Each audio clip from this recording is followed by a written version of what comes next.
In this video, we'll give you the top 10 sneaky starts for week 3 of the fantasy football season. We are Jim Coventry and Anthony Cervino of RotoWire. At quarterback, yes, believe it or not, I'm going with Caleb Williams at the Colts. He's been horrible the first 2 weeks. 147 yards, 2 picks against Houston. He did run for 44 yards. Tennessee, it wasn't much better. 93 yards through the air. Why do I like him? All right, first of all, the Colts have no pass rush. They haven't so far, and they lost their best interior lineman, DeForest Buckner, to an injury. That is going to mean there's going to be no pressure. In terms of coverage, they play 88% zone, most in the league. Juju Brents, one of their top corners, is out. This is a game where they get their quarterback on track. There's just no way there's going to be pressure. So, yeah, I don't have it as top 12, but as a top 15 quarterback, I think you can scratch that this week. Anthony, who do you like at quarterback? Yeah, at quarterback, I like Will Levis, and as crazy as it sounds, Will Levis did not play bad football last week.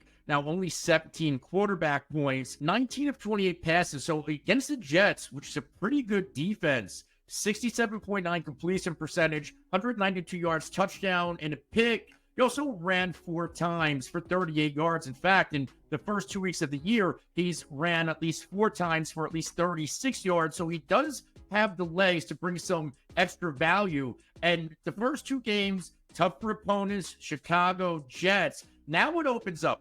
Green Bay, their defense is extremely leaky. You can throw on them. Jalen Hurts did in week 1. Anthony Richardson, as bad as he's been getting the big play, especially last week to Alec Pierce against Green Bay. So I think this could be a little bit of a coming out party for Will Levis and this passing attack. At running back, I'm going to go to Zamir White of the Las Vegas Raiders against the Panthers. White has not been good.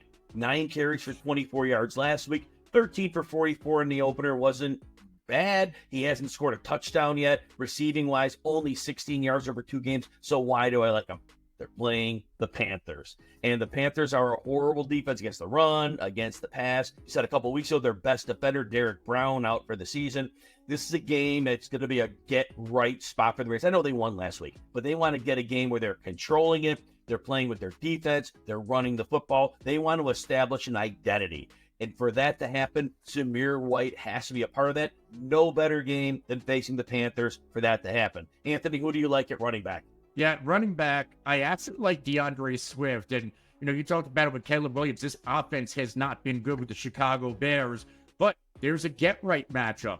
Indianapolis, this run defense has been gashed most recently last week by Josh Jacobs. And it's not like Swift hasn't been getting the workload, especially last week. Now, Houston's a really tough matchup, but he did manage 18 touches, including 4 receptions. He was bottled up, 14 carries for 18 yards. But when it comes to receiving, that's what Swift does best, 4 for 24 on 5 targets. And if there is a week where we can put DeAndre Swift in our lineups and maybe this offense as a whole gets back on track, it's against Indianapolis. If you enjoy videos like this, please consider hitting the like button and subscribe to the RotoWire Fantasy Football channel on YouTube. Also, you can check out all of our fantasy football content and rankings by getting a free 2-day trial. No credit card needed. Just head on over to rotowire.com/Jim and you can check out all of our content. All right, wide receivers. Back to the well on Greg Dortch of the Arizona Cardinals against the Lions. It's going to be careful with Dortch every week. You have to decide when it's going to be an optimal matchup.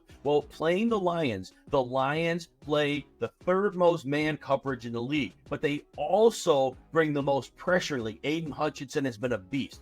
If you're going to get a game where the pressure is going to come and that Arizona line is not very good, the quick throws are going to be the middle of the field. Think back to week 1 when Greg Dortch caught 6 of 8 targets for 47 yards. We're going to see that type of line here. There'll be games that'll be Harrison and maybe Michael Wilson games.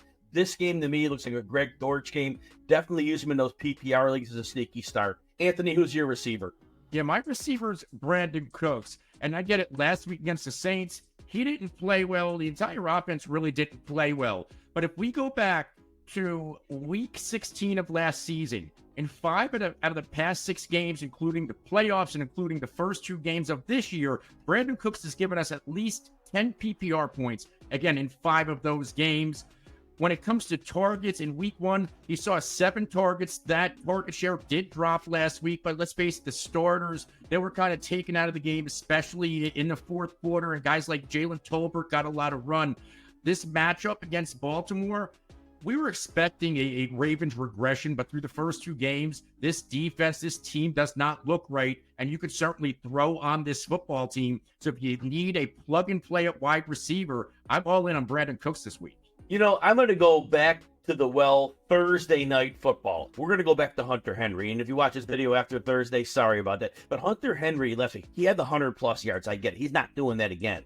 But basically what we see here is that there are no legitimate wide receiving options right now for New England. And Jacoby Brissett's a professional quarterback. They can find players, and Hunter Henry can still get open. The Jets are not a very good defense against tight ends. They did scheme up some pressure. They did lose their defensive end, Jermaine Johnson, to an injury. But that said, there will be some pressure schemed up, and Hunter Henry may be the most reliable receiving option that they have right now. So go back to Hunter Henry. If you get really stuck and it comes to Sunday, go ahead and take a long shot at Greg Dulcich, who had 8 targets last week. The Buccaneers were without their free safety. But if you have the Thursday time, get Hunter Henry in. Who's your tight end, Anthony? Listen, I'm going back to the Cowboys this week against the Ravens, and it's Luke Schoonmaker. What do we know about Dak Prescott? Every tight end that Dak Prescott has ever played with, you can throw in Witt and even Blake Jarwin, Schultz, Ferguson, and now Schoonmaker. Schoonmaker last week actually had a pretty good game. 10.3 PPR points,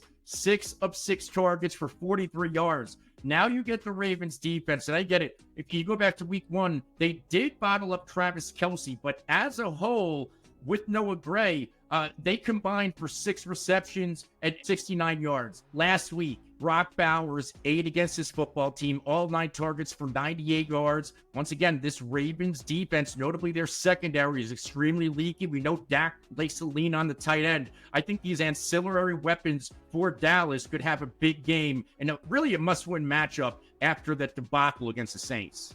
All right, we're going to throw in a wild card player. I'm going to go with Wan'Dale Robinson of the Giants against the Browns. I went with Robinson in week 1. He got 12 targets, 6 for 44, laid off him in week 2 because of the matchup. We're back to the matchup base working here.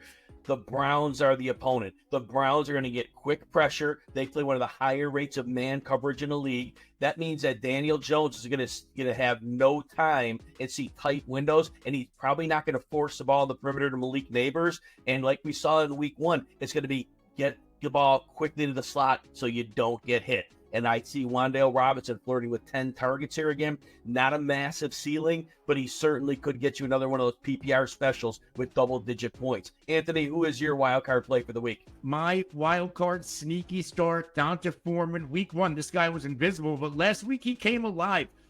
25 offensive snaps, 14 carries, 42 yards, caught his only target for 9 yards. They're getting him involved in this offense, and now the matchup opens up against the New York Giants, and the Giants have not been good through 2 games. Through the first 2 games of the year, 48 receptions, 279 yards, and a touchdown on the ground. Another 11 receptions for 101 yards, getting up to running backs. I think this is going to be a nice game for D'Onta Foreman if you're in a bind.